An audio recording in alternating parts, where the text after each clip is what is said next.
A 2020 Statistics Canada survey revealed that 32% of Black Canadians reported anxiety symptoms, compared to 24% of white Canadians. And I would start with saying, keep DEI initiatives. That's how you can be supportive. Before we kind of came into what is DEI, what does that stand for? What does that mean? What is the point? Why is it in existence? Each of us has a unique journey with mental health, and sharing these experiences can be incredibly powerful. A lot of people that are in the BIPOC community felt unsupported. Right. And they felt unsupported because they were a different ethnic, a different race, a different culture than their counterparts. Dear listeners, as we navigate the complexities of mental health and DEI in the workplace, it's crucial to remember that change starts with each one of us. Whether you're a business owner, a manager, or an employee, you have the power to create a more inclusive and healthy environment. Take a moment to reflect on your own biases and actions, and how can you contribute to a more supportive workplace? Ask yourself the right questions.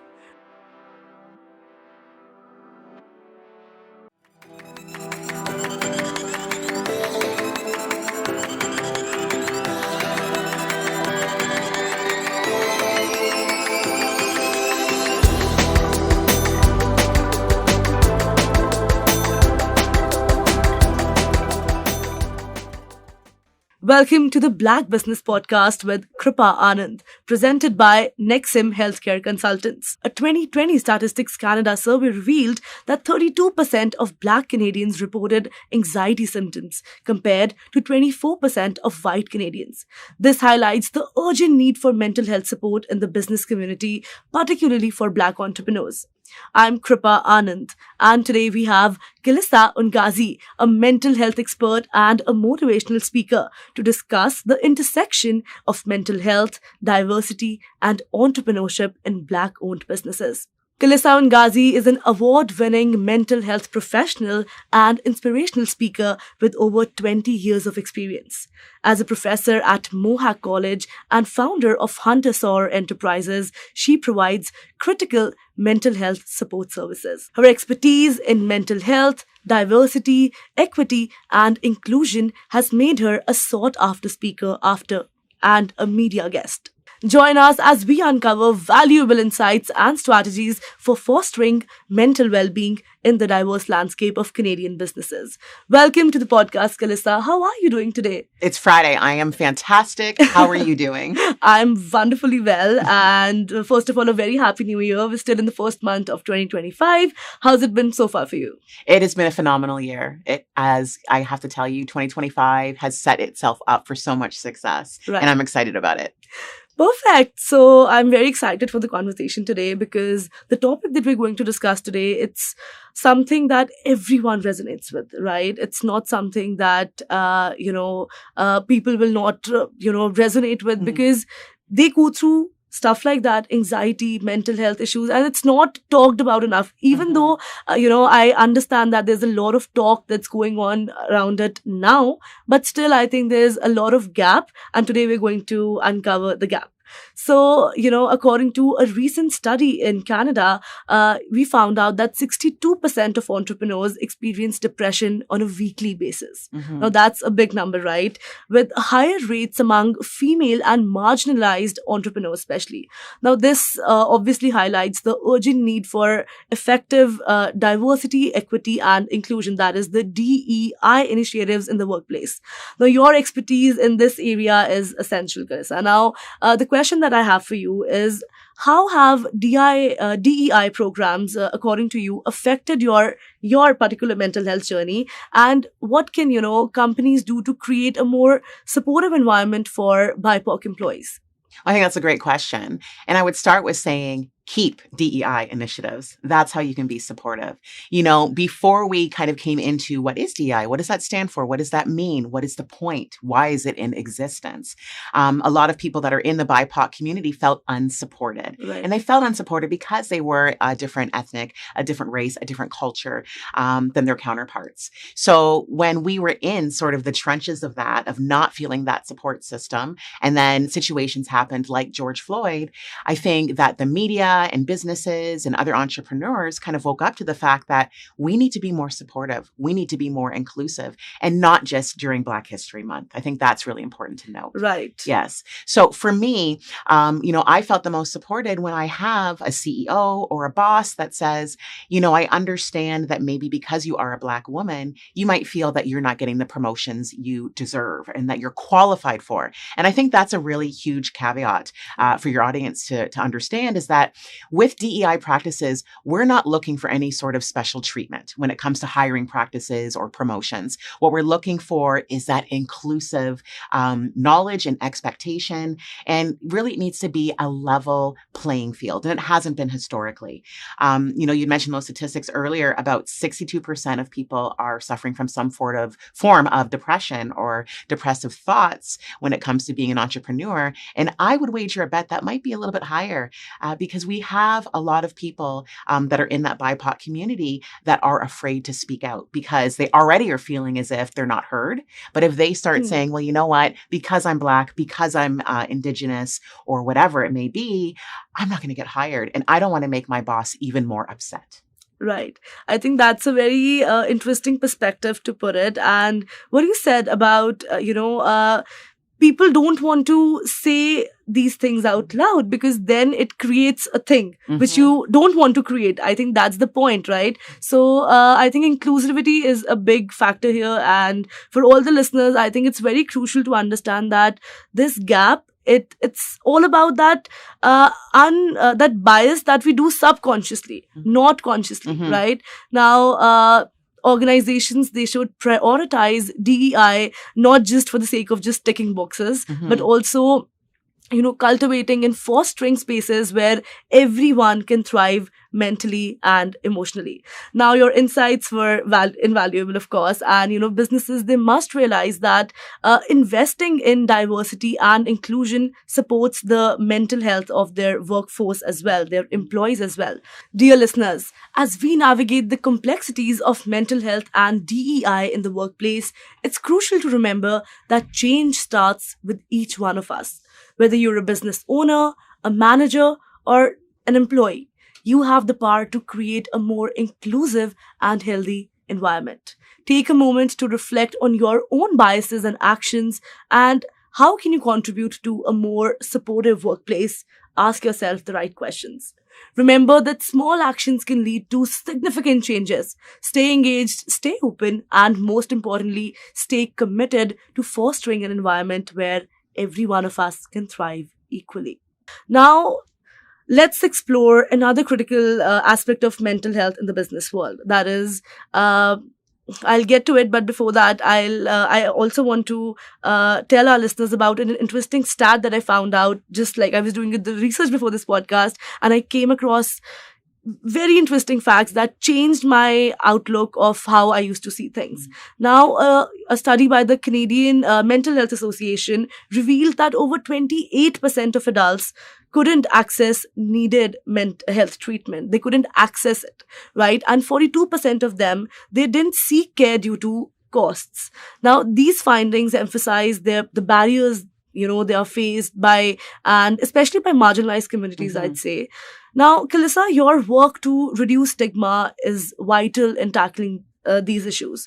What advice would you have for individuals who want to start advocating for their mental health but feel disconnected from the resources that are already out there in the market? Well, I think, first of all, let's talk about the elephant in the room. And it's the lack of government funding and support that we're seeing. And it's not to say that there's not some initiatives that are there, but it is nowhere near where we need it to be. So it's unfortunate that individuals that are, yes, part of marginalized communities, which also are people and individuals that are low income, they aren't going to choose counseling if it's between keeping the lights on at home, feeding their children. Of course. No, they're not going to do it because self-care isn't seen as something that's important. And that's something that I'm trying to shatter as well.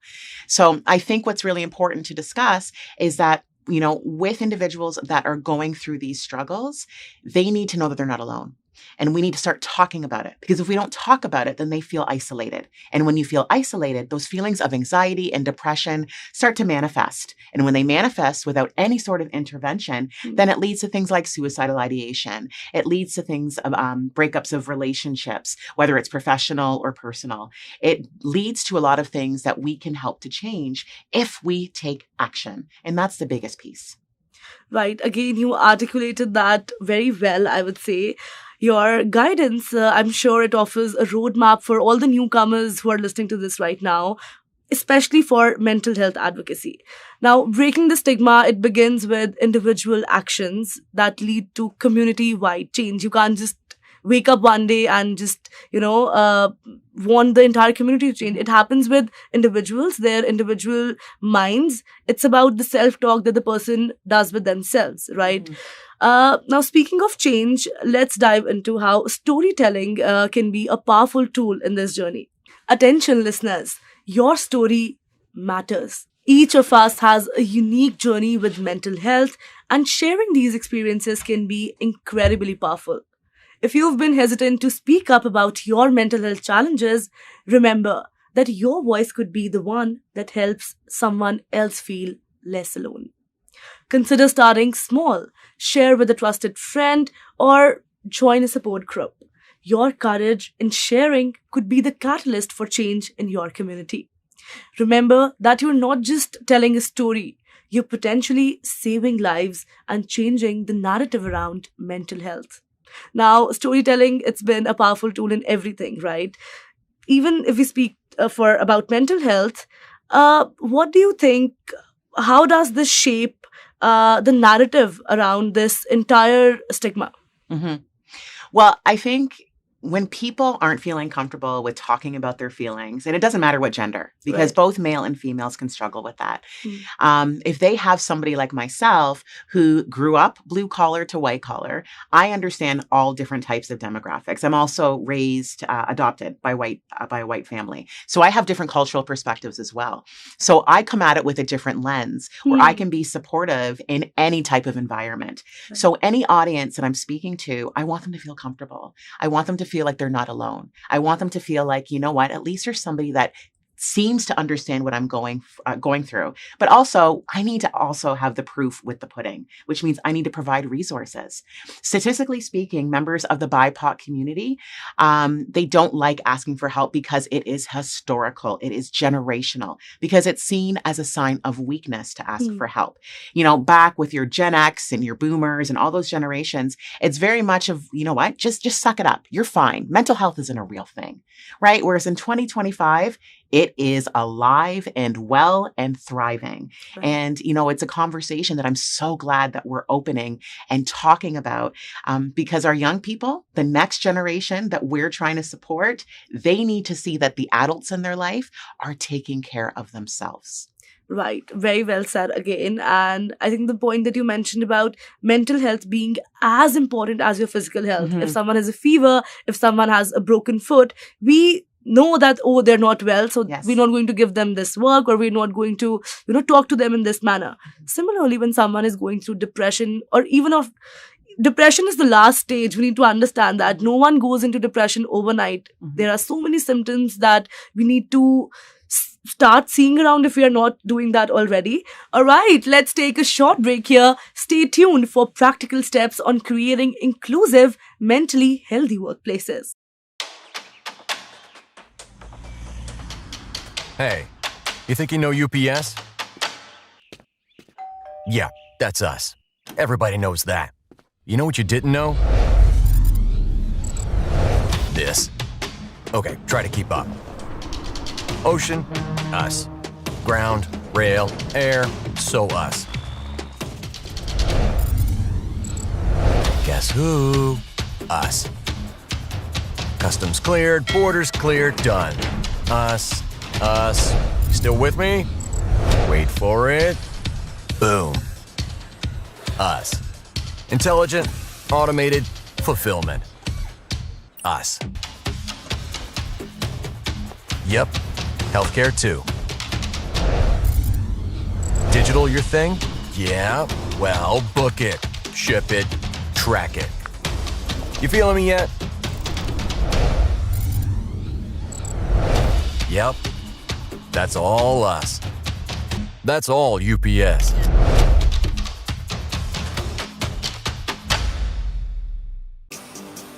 At IHG Hotels and Resorts, we're in the business of you.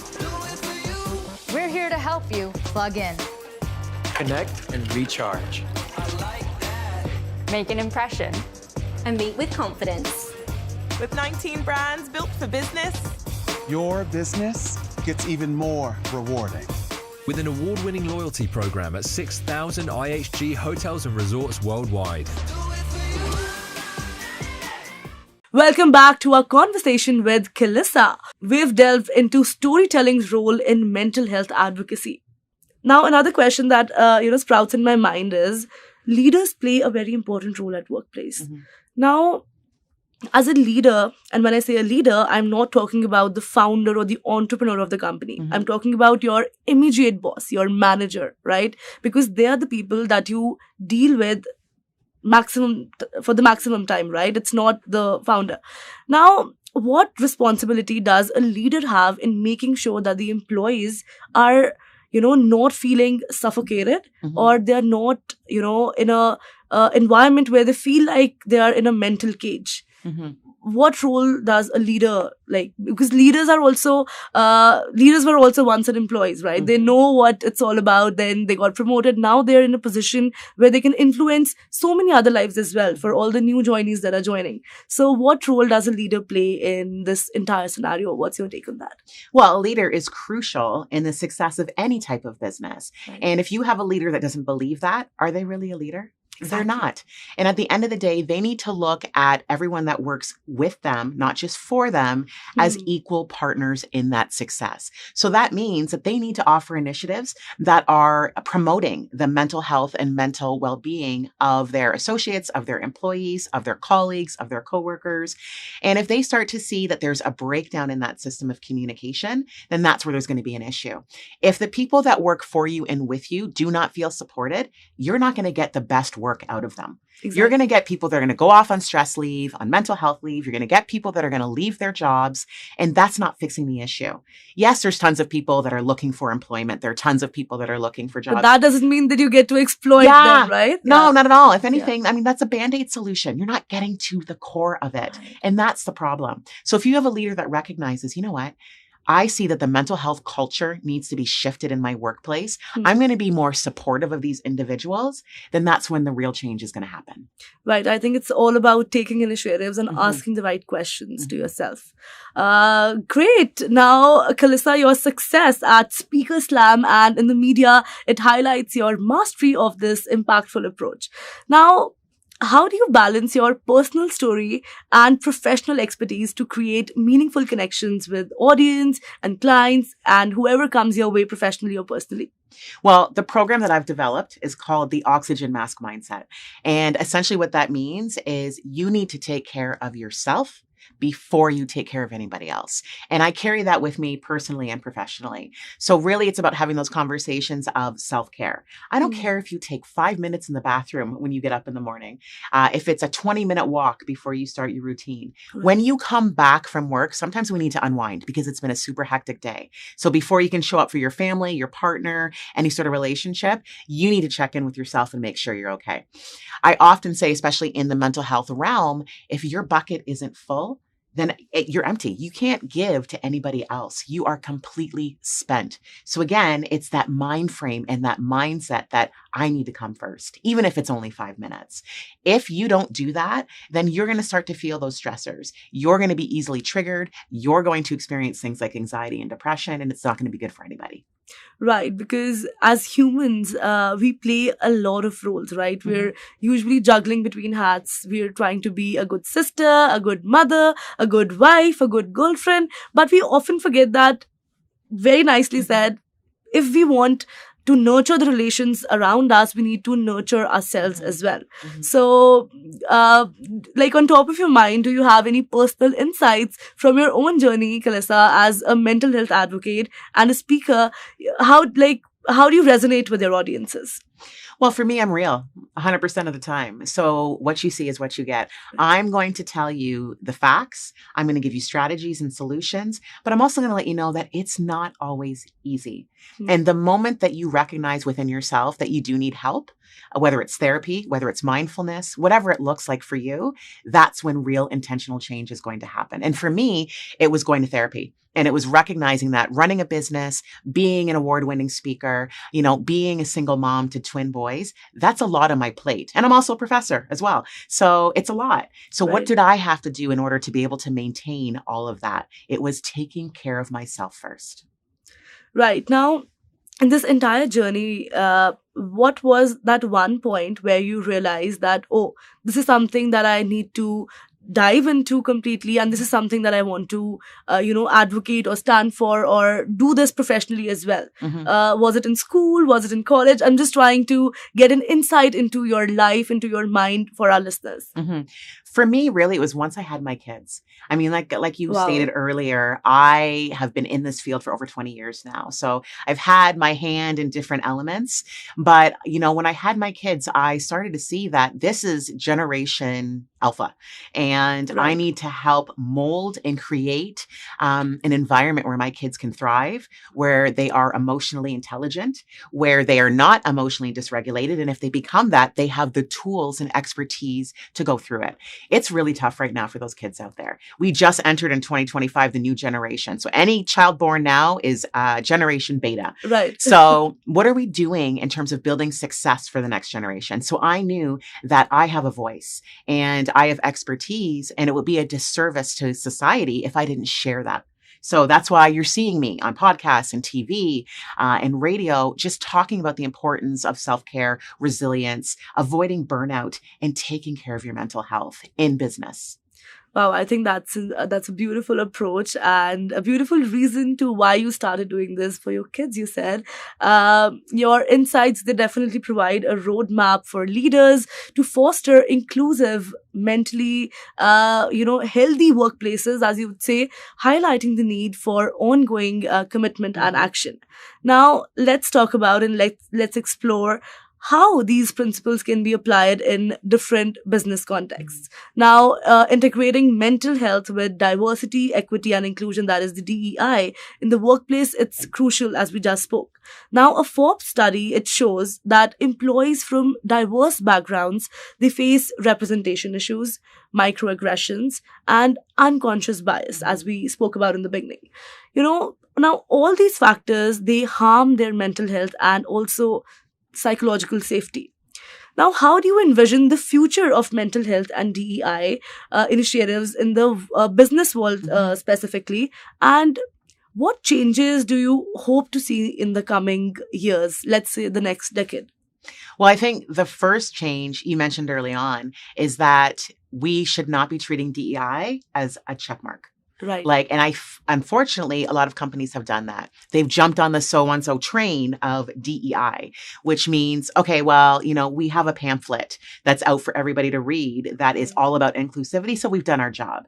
Now, what we're starting to see in 2025, even though we've just started, is a lot of companies are starting to scale back on those initiatives. We have big companies that have announced that they're no longer going to be investing in DEI initiatives and programs, which is really disheartening because they were starting to work in a lot of instances.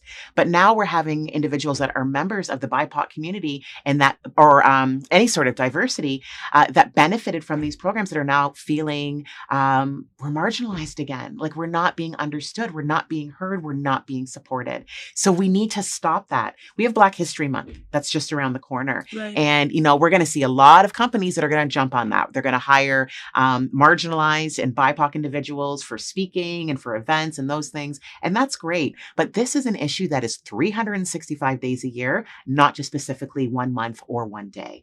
So my hope and my desire is that companies understand the importance of this inclusion because they have a lot of people that are members of these communities that can do so much for their companies if they just allow it. What you said is so true because it's unfortunate that a lot of companies, without naming any companies, they do this for the sake of marketing, for the sake of hype, right? Now, I'm the one who's saying this, right? So why do you think, expanding on that, where the challenge is coming? Like, is it this thing only that people earlier thought that, oh, everyone is starting to do this, let's jump on this and let's just, write, we are diverse, we respect inclusion, everything on the website. Why are they going back? What are the challenges? Like, what do you think is going on in their mind? You can be as candid as possible. Well, we have this whole concept of cancel culture. Yes. And my thoughts and feelings are that they jumped on the train of DEI and of inclusion because we're going to get canceled if we don't. People aren't going to buy our products. They're not going to support us. So yeah, we're DEI. Like, we absolutely invest and it's important. They have those hires that they put on a pedestal of, look, we hired a Black person. We hired an Indigenous person. But now they're starting to see that, well, if there's power in numbers. So if we all start slowly pulling away, then maybe the world won't notice, right? But we do notice, because what you're saying to us is very loud and clear, that we were only important for the moment. Wow. Now, expanding on this again, the reason I'm, taking so many minutes on this specific topic is because I genuinely want this thing to change. And what do you think all the companies, if someone is maybe realizing this right now after listening to us talk, what should they do? What's the next step they should do? Well, I think they need to acknowledge that DEI is an essential part of running a successful business. And again, like I said earlier, we're not looking for special treatment here. We're looking for that equal playing ground where we're hired for our expertise solely. But if we're starting to see that the people at the top are all looking the same and they're all from a time and era that doesn't match what we're seeing, then that's an issue. So these companies need to start making it important every day. Exactly. Now, as we conclude our discussion, and I really don't want to, but because of time constraints, we'll have to. I have one final question for you, Kalissa. What advice would you give to our listeners for maintaining good mental health, especially in the face of professional challenges? Because work-life balance is something that people are struggling so much with, right? What's your advice? How should they draw that fine line between your personal boundaries and your professional boundaries? Well, I think what's important for your viewers to understand. Oh, yeah, sure. Start again. I thought about that in my head. I'm like, I got to turn to the camera, but then I didn't. Okay. Go ahead. As the viewer, what I think is super important for you to understand is that you are important. Don't let anybody dim your shine. When it comes to practices of DEI, I know sometimes we feel that I don't want to speak on it. I don't want to speak up because I don't want to lose my job. I don't want to lose respect. But at the end of the day, you're losing the respect of yourself.